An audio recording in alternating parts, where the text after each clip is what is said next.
Android Auto systems are fast becoming a really popular device to add to your motorcycle. And I think the reason is not just because of Android Auto, but because of the fact that some systems allow things like dash cams and tyre pressure sensors, and of course Android Auto with the benefits of that. But this all packages into a safety device on your bike, and I think that's why they're becoming more and more popular. In this video, I'm going to show you how to install your Android Auto Apple CarPlay device on your bike in some easy, simple steps.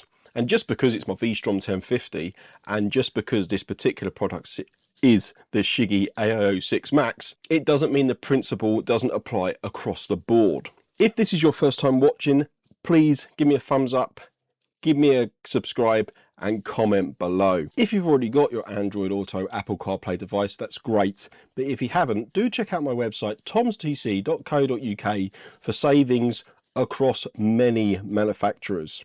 Anyway, without further ado, let's get on with it and install it on the bike. TOMSTC.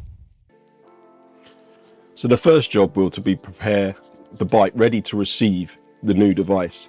Now obviously you may not have to do all of this, but the V-Strom is quite a complicated bike and needs stripping down quite a lot before you install anything on it, or any sat-nav system for that matter.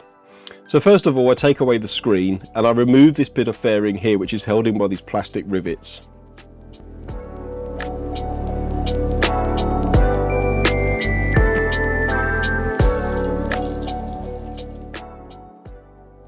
Next, you need to remove the seat, both the rear and the front, to get access to the battery, which is where you'll be running the power cables from, and also connecting the live switch wire. And I connect the live switch wire to the ignition fuse, but we'll look at that in a minute. I also need to remove this cover off the fuel tank.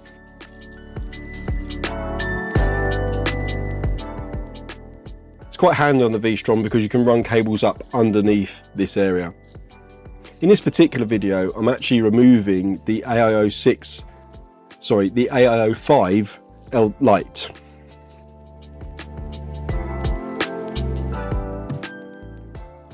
Taking panels off can be a bit tricky and a little bit fiddly. Just take your time, make sure you put the screws down in order, or somewhere that you know what order they came out in, so that it's easier when you put them back.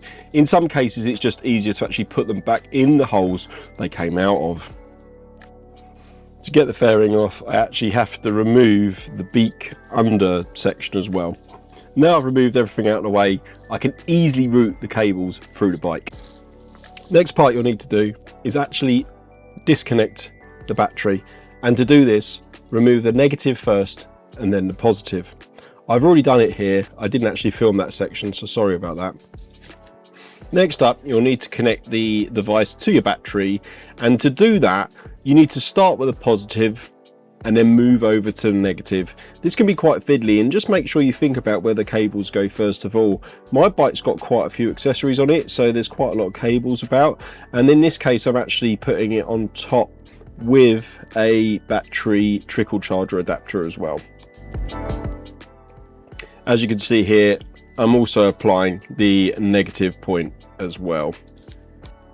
Make sure you screw the points nice and tightly down. You do not want them vibrating out mid-journey. A, because it will stop your device working, and B, because if it shorts out on your saddle, that's not a very good situation, is it?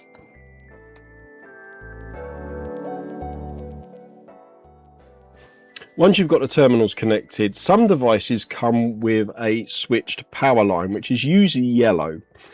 Now, I've always chosen to run this from the ignition fuse. You can basically just shove it in under the fuse. It's quite a simple thing to do, and as long as the connection is good, there isn't going to be a problem.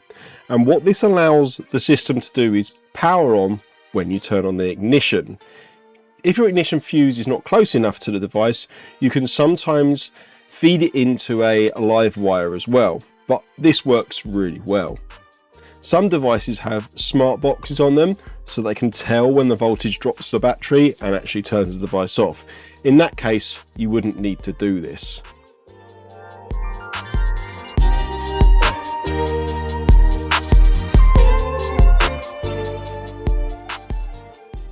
So there the fuse is now popped back in, the wire is nice and secure. Just pushing it slightly back in better with a pair of long nose pliers just to make sure the cable is definitely seated properly.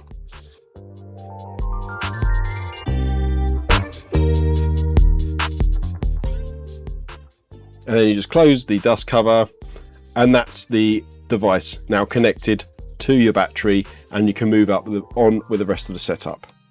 At this stage, I'm just checking where the cables are exactly going to go on the bike. And in this case, I'm going to run them over the top of the tank. It just makes sense because there's space to do it. If your own bike doesn't have this, it's a good idea to find somewhere that's away from the engine and not too hot. Next up, if your device has cameras, this is going to be the next thing that you actually install. You need to find a decent run from where the camera connects to the device through your bike, make sure it doesn't touch any hot areas and the wires aren't pinched or stretched. In this case on the V-Strom, it was easy enough to sort of pull away the plastics and push the cable through, and that gave me easy access to pull the cable all the way up to the device at the front of the bike. And then I was able to mount the cameras on the back. So now I'm pulled the slack all the way through, and I'm just pulling the camera back to make sure there is enough slack. It's not going to be pulling, it's not going to pull itself off of its mount. And now I'm also running the cable up to the front of the bike for the power. I've already checked to make sure it will reach, and it does. With the cables all pulled through, it's just a case of connecting them up to the device ready to be mounted. In this case, it's actually a connection that goes into the back of the unit. In other ones, usually they're connected directly to the back of the unit without any other connection. So once the bike's powered on, as you can see, the unit powers on as well. And that's exactly the same scenario that you should have with your unit. This particular unit comes with metal and plastic camera mounts, and you need to make up the mount ready to mount on the bike. I said mount a lot of times there, didn't I? Usually they come with decent 3M sticky tape, which you just mount on the bike, and it generally holds pretty well. These cameras that I've had on this bike for well over a year now haven't had any issues and haven't come away with the adhesive mount that they use. All you need to do is push down, hold firmly for a little while and leave. That's all you there. That's it, done. That's that mounted. You can obviously screw it in if you want to, but like I said, these sticky mounts work absolutely fine. Once you've mounted your cameras and you're happy with everything and you're happy with where the device mounts at the front of the bike, you can start to put everything back together. And it really is a case of just working backwards the way you came. Now, I find that putting stuff back together is actually easier than taking it apart because you know exactly where you're going, you're not working necessarily blind. I'm now just gathering up the access cables and bunging it right behind the screen. You can't see it, it's a perfect place for it on the V-Strom. I've also mounted a unit on my wife's MT-07, and if you watch that video, I've just put it behind the plastics that surround the petrol tank, and it works really well. So there's always somewhere to put them. In some cases you might have to take the petrol tank off, put the wires underneath it there. Just be careful of any heat from the engine. If you can, wrap it in some sort of shield. Thank you for watching, everybody. I hope this helped you installing your Android Auto / Apple CarPlay device with dash cams, if that's where you went. I focused mainly on running the cables and connecting it to the battery because I think that's where most people struggle. Again, this is specific to the V-Strom and specific to CHIGEE AOOCCI Max. Now obviously every device is different and every install will be different, but I just hope that this gives you an idea when installing your generic device. Also, please don't forget to check out TOMSTC for full reviews on all of the devices that I've also reviewed on YouTube, including discount codes. So if you haven't bought one yet, please head over there, get yourself a discount. And if you buy a device through my links and using my code, give me a shout if you have any problems, and I'll do my best to support you installing it on your bike.